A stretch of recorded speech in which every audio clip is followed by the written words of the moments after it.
आजाद खुशकिस्मत है तू। एक नमन, एक प्रणाम देश के स्वाधीनता संग्राम सेनानी स्वर्गीय प्रताप चंद आजाद को।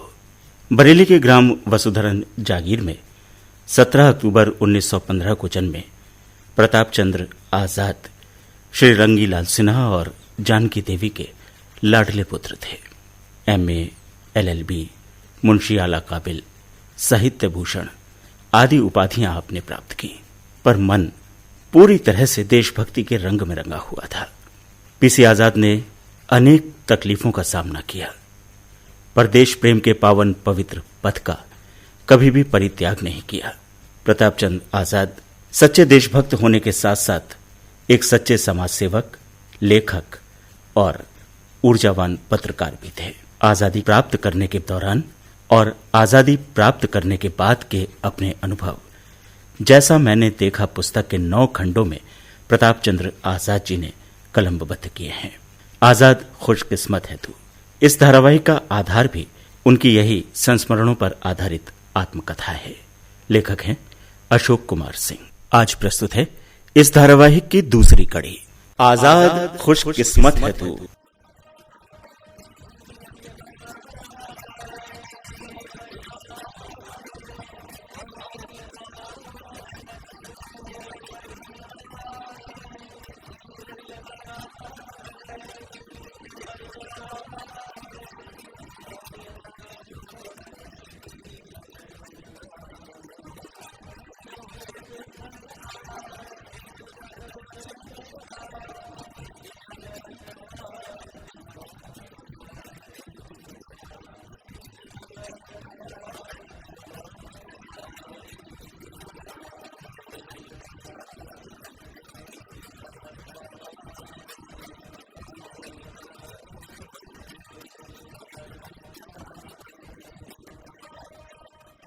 स्वतंत्रता संग्राम के अहिंसक पथ के सेनानी स्वर्गीय प्रताप चंद्र आजाद लगभग 9.5 वर्ष की आयु से लेकर 73 वर्ष तक देश की और समाज की सेवा में रत रहे।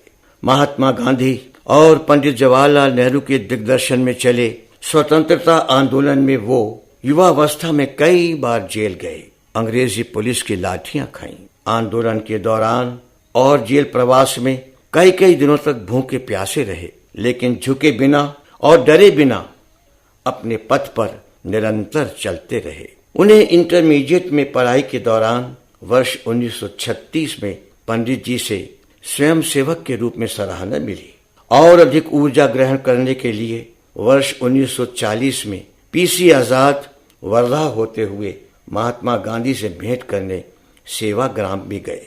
अंग्रेजों भारत छोड़ो आंदोलन को बरेली में सक्रिय करने हेतु गांधी जी ने उनसे भेंट की और दिशा दी। बालक सत्याग्रही से लगातार आगे बढ़ते बढ़ते श्री आजाद स्वतंत्रता पथ पर चलते हुए तप चुके थे। वो लिखते हैं कि माता जानकी देवी ने उनका मार्ग कभी नहीं रोका, बल्कि ऊर्जा देकर शांति का पाठ पढ़ाती रहीं।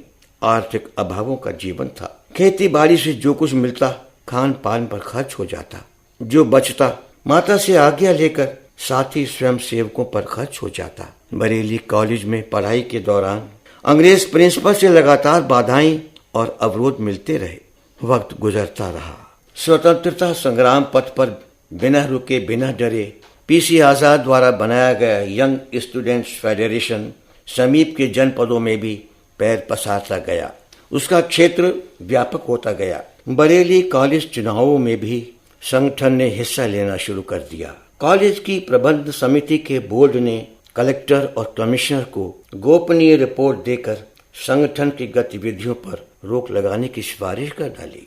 इस प्रकार श्री आजाद की गतिविधियों पर प्रशासनिक नजरें और पैनी हो गईं। वर्ष 1936 में बरेली नगर की पुरानी माचिस फैक्ट्री में प्रदेश कांग्रेस का सम्मेलन हुआ। आचार्य नरेंद्र देव जी ने अध्यक्षता की। पंडित जवाहरलाल नेहरू मुख्य अतिथि थे। श्री पुरुषोत्तम दास टंडन और रफी अहमद किदवई साहब जैसे ओजस्वी वक्ता आए थे। पंडित जी, मैं बड़ी हिम्मत जुटाकर अपने छात्र साथियों की ओर से आपसे विनती करने आया हूँ। मेरे छात्र साथी बड़ी तादाद में यही सम्मेलन के पंडाल में हैं। वे चाहते हैं कि आपका कृपापूर्ण स्नेह और उद्बोधन उन्हें मंच से प्राप्त हो। चाहते हैं कि यंग स्टूडेंट्स एसोसिएशन के सम्मेलन में आप पधारें। ये इसी पंडाल में होगा। भाई, तुमने पहले से तो बताया नहीं। यहाँ मौजूद सभी राष्ट्रीय नेताओं का वक्त मेरे समेत पूर्व निर्धारित होता है। खुशी हुई कम आयु में तुम्हारी सक्रियता देखकर। इस कार्यक्रम के पश्चात मैं तुम्हारे बीच आऊंगा। जवाहरलाल नेहरू जिंदाबाद जिंदाबाद जिंदाबाद। जवाहरलाल नेहरू जिंदाबाद जिंदाबाद जिंदाबाद। चलो चलो चलो, जल्दी चलो, बहुत सारी तैयारियां करनी है। चलो चलो चलो चलो चलो चलो। उसी दिन बरेली जेल से छूटे एक छात्र क्रांतिकारी नेता M.N. रॉय भी सम्मेलन में आए। सम्मेलन में बड़े क्रांतिकारी नेता और कांग्रेसी श्री दामोदर स्वरूप सेठ भी पधारे। पंडित नेहरू ने छात्रों का आह्वान करते हुए कहा, तुम्हारे जोश और साथ की इस स्वतंत्रता आंदोलन को बहुत जरूरत है, लेकिन इस प्रण के साथ कि सब कुछ अहिंसा के मार्ग पर चलकर ही करना है। बापू का कांग्रेस को और मुझे यही निर्देश है। बाद के दिनों में यंग स्टूडेंट्स एसोसिएशन को अवध चीफ कोर्ट के अवकाश प्राप्त न्यायाधीश श्री सरबजीत हसन साहब की सरपरस्तगी भी मिली। वो संगठन के निर्देशक बने और आगामी कार्यक्रमों की रूपरेखा निर्मित करने में लग गए। संगठन चूंकि छात्रों का था, अतः वे अभिभावक की भूमिका में इससे जुड़े। अंग्रेज कलेक्टर खार खाए बैठा ही था। सम्मेलन की सफलता के बाद उन्होंने 12 छात्रों को बरेली कॉलेज से निष्कासित कर दिया। कांग्रेस के एक केंद्रीय और प्रादेशिक छात्र संगठन का उदय हुआ था। इसका नाम छात्र संघ था। इस संगठन का प्रथम सम्मेलन इलाहाबाद में हुआ। वर्ष 1936 अक्टूबर की बात थी। इसको पंडित नेहरू और मोहम्मद अली जिन्ना ने संबोधित किया। तब तक जिन्ना राष्ट्रवादी आंदोलन के समर्थक थे। सम्मेलन में पंडित नेहरू जी के निर्देश पर आयोजकों ने यंग स्टूडेंट्स एसोसिएशन के प्रतिनिधियों को भी आमंत्रित किया। पीसी आजाद भी इसमें हिस्सा लेने गए। अब उत्तर प्रदेश छात्र संघ ने यंग स्टूडेंट्स एसोसिएशन को भी अपने से संबद्ध घोषित कर दिया। इलाहाबाद से लौटते ही श्री आजाद बरेली कॉलेज से निष्कासित हो गए। साथ में संगठन के 12 और लोग भी। कलेक्टर और प्रबंध समिति के धमकाने पर 12 छात्रों ने माफीनामा लिख कर दिया। इस प्रकार उनका निष्कासन रद्द हो गया।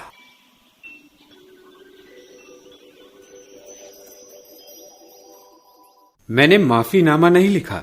घर जाकर माता जानकी देवी को सूचना दी। माता परेशान तो हुई, परंतु मुझे ढांढस बंधाया। कहा कि अपने नाना जैसे खान बहादुर असगर अली खान साहब से मिल लो। मैंने ऐसा ही किया। वो कलेक्टर के पास ले गए। खान साहब कॉलेज की प्रबंध समिति के वाइस प्रेसिडेंट थे। अंग्रेज सरकार के सरपरस्त थे। अतः कलेक्टर ने बात मान ली। इस प्रकार मेरा निष्कासन भी रद्द हो गया।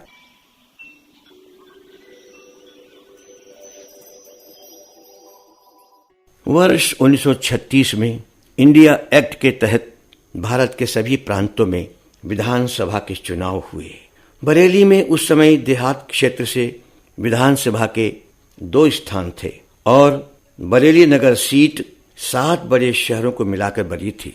देहात के दोनों स्थानों में से एक पर ठाकुर पृथ्वीराज सिंह और दूसरी पर पंडित द्वारिका प्रसाद कांग्रेस के प्रत्याशी बनाए गए। शहर सीट पर श्री गोविंद बल्लभ पंत कांग्रेस के प्रत्याशी बने। श्री आजाद ने 50 सक्रिय छात्रों का एक जत्था संगठित करके पंत जी का चुनाव लड़ाने की ठानी। एक बैलगाड़ी किराए पर ले गई। खर्च के लिए 200 रुपए माता जी से मांगे। बिना ना नुकर किए अगले दिन जेवर गिरवी रखकर मां जानकी देवी ने 225 रुपए दे दिए। श्री आजाद बैलगाड़ी से घूमते, जहां रात हो जाती रात्रि विश्राम करते। बड़ा सत्कार मिला। उन्होंने सभी पोलिंग बूथों पर 2-2 छात्र पोलिंग एजेंट बनाए।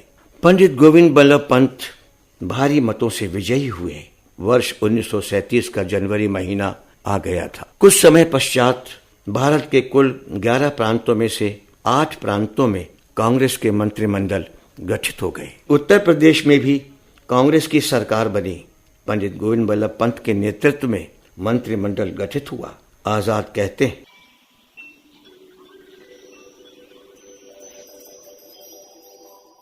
मेरा उनसे घनिष्ठ संपर्क था ही।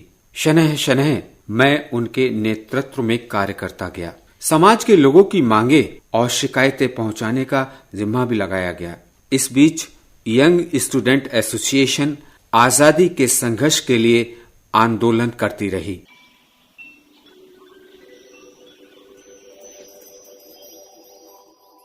श्री आजाद अब इंटरमीडिएट परीक्षा पास करके बीए में आ गए थे। अध्ययनरत रहते वर्ष 1938 में कांग्रेस के स्थानीय बड़े नेता श्री दामोदर स्वरूप सेठ से परामर्श करके प्रताप चंद्र आजाद ने आजादी नाम से एक उर्दू साप्ताहिक समाचार पत्र निकालने की ठानी। पंडित नेहरू से आशीर्वाद मांगा। 18 अप्रैल 1938 को पंडित जी ने आशीर्वाद स्वरूप एक पत्र इस संदेश के साथ श्री आजाद को भेजा। अब हमें आजादी की मशाल को और अधिक प्रज्वलित करना है। ध्यान रहे, ध्येय नहीं भटकना चाहिए। इससे मेरा संकल्प और अधिक दृढ़ हो गया। इसी नाम से एक मासिक पत्रिका उर्दू में भी निकालनी शुरू कर दी। दामोदर स्वरूप सेठ साहब अहिंसक पथ के अनुयायियों को प्रेरित करने के लिए हर एक अंक में लेख लिखते। पत्र और पत्रिकाएं दूसरे प्रेस में छपती थीं। कभी कभार बड़ी परेशानी का सामना करना पड़ता।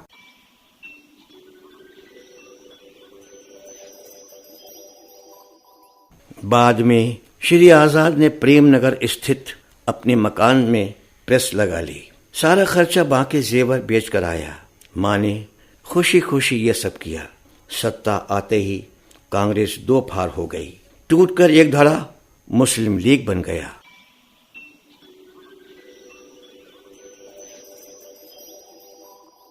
उन्नीस 1940 आते आते पत्र पत्रिकाओं के माध्यम से आजादी का अलख जग सा गया था। अब पत्र पत्रिका की बिक्री से आने वाला धन प्रेस और पढ़ाई का खर्च निकाल देता था। थोड़ा बहुत जो बचता उसे मैं आंदोलनरत संगी साथियों में खर्च कर देता। गांधी जी का सत्याग्रह चल ही रहा था, तभी आजादी की राह पर चलने वालों के लिए बापू का एक करिश्माई नारा गूंजा, अंग्रेजों भारत छोड़ो। मैं बहुत प्रभावित हुआ। सोचा सेवाग्राम जाकर बापू से निर्देश लेना चाहिए। बर्धा स्टेशन उतरकर 3 किलोमीटर पैदल चलकर सेवाग्राम पहुंचा। प्रातः 8 बजे का वक्त था। गांधी जी की कुटिया से थोड़ा मुख्य द्वार पर स्वयं सेवकों का पहरा था। वहां एक रजिस्टर और एक संदूकची रखी थी। जो व्यक्ति भोजन करना चाहे वो रजिस्टर में अपना नाम और पता लिखे, साथ ही संदूकची में 4 आने पैसे डाल दे। हमने ऐसा ही किया। लगभग 10 बजे एक स्वयंसेवक आया और रजिस्टर उठा ले गया। संदूकची वहीं रखी छोड़ गया। पूछा तो बताया कि रजिस्टर में नामों की संख्या देखकर भोजन बनता है। वहां यह देखा जाता है कि रजिस्टर में कितने नाम लिखे हैं। स्वयंसेवक ने बताया कि गांधी जी का निर्देश है कि रजिस्टर में लिखे नामों से संदूकची में पड़े पैसों का कभी मिलान नहीं किया जाए, अपितु उसकी सत्यपरकता पर भरोसा किया जाए कि नाम लिखा है तो पैसे डाले ही होंगे। मेरे पर इस बात का बहुत गहरा प्रभाव पड़ा। दोपहर को 1 बजे खाने की घंटी बजी। आप लोग केवल एक थाली, एक कटोरी और एक गिलास उठाएं। भोजन के उपरांत यथावत रख दें, धोकर साफ करके। भाई मैंने तो नमक ले लिया, अच्छा किया, अन्यथा सब्जी गले से नीचे नहीं उतरती। कितने अनुशासित और महान है बापू कि बिना नमक के सब्जी खा लेते हैं, और नीम की चटनी भी। साथियों, आप में से जो भी गांधी जी से भेंट करने के इच्छुक हैं, अपना नाम, पता और भेंट करने का तात्पर्य मेज पर रखे रजिस्टर में लिख दें। गांधी जी स्वयं समय देंगे। आपको जल्दी ही अवगत कराया जाएगा। बापू के प्रत्येक कार्य में महान अनुशासन होता है। मिलना तो मुझे भी है। अपना नाम पता तात्पर्य नोट करके आता हूँ। हाँ हाँ, मैं भी चलता हूँ। कुछ घंटों बाद एक स्वयंसेवक ने बताया कि शाम 4 बजे गांधी जी ने मुझे 2 मिनट का समय दिया है। मैं तो 3 बजे ही जाकर लॉन में पड़ी चटाइयों पर बैठ गया। भेंट करने के उत्सुक बहुत से लोग वहां बैठे थे। ठीक 4 बजे मेरा नाम भेंट के लिए पुकारा गया। तेज कदम उठाते मैं गांधी जी की कुटिया की ओर गया। गांधी जी ऊंची ऊंची खादी की एक धोती पहने और एक खादी की चादर लपेटे चरखा काट रहे थे। उनके सचिव ने मुझसे 2 मिनट में अपनी बात समाप्त करने की बात कही। बापू, मैं बरेली से आया हूँ। कांग्रेस का एक कार्यकर्ता हूँ, छात्र भी हूँ। व्यक्तिगत सत्याग्रह में भाग लेने का बहुत उत्सुक हूँ। आप जानते हैं, छात्रों को उज्जवल भविष्य की भी कामना करनी चाहिए। जेल की कोठरी की यातनाएं कैसे सह लोगे? 1936 में जेल में 2 दिन रहने का अनुभव है, इसलिए हंसकर सह लूंगा। ठीक है, तो आप व्यक्तिगत सत्याग्रह कर सकते हैं। अब आपकी बात पूरी हो गई। आपका समय समाप्त हो गया। गांधी जी को दंडवत करके मैं कुटिया से बाहर आया। कुछ समय पश्चात बापू की प्रार्थना सभा का आयोजन हुआ। मैं उसमें शामिल हुआ। प्रार्थना सभा में गीता, बाइबल और कुरान शरीफ की पंक्तियां उसके भावार्थ के साथ पढ़ी गईं। बाद में प्रार्थना समाप्त होते ही गांधी जी ने अपने व्यक्तिगत सत्याग्रह के उद्देश्यों पर प्रकाश डालते हुए 5 मिनट का संक्षिप्त भाषण दिया। बापू ने कहा,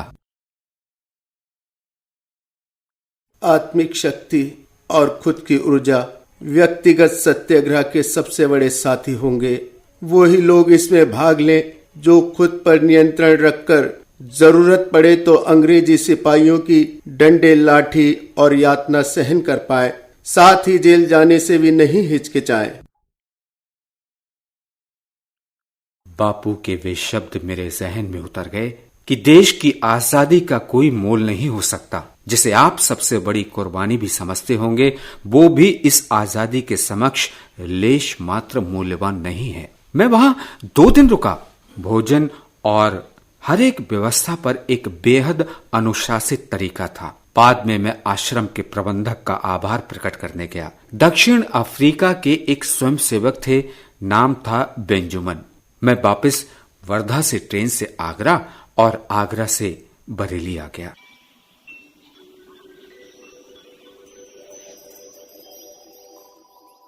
बरेली लौटकर श्री आजाद ने महसूस किया कि उनका जीवन बापू से मिलकर धन्य हो गया है।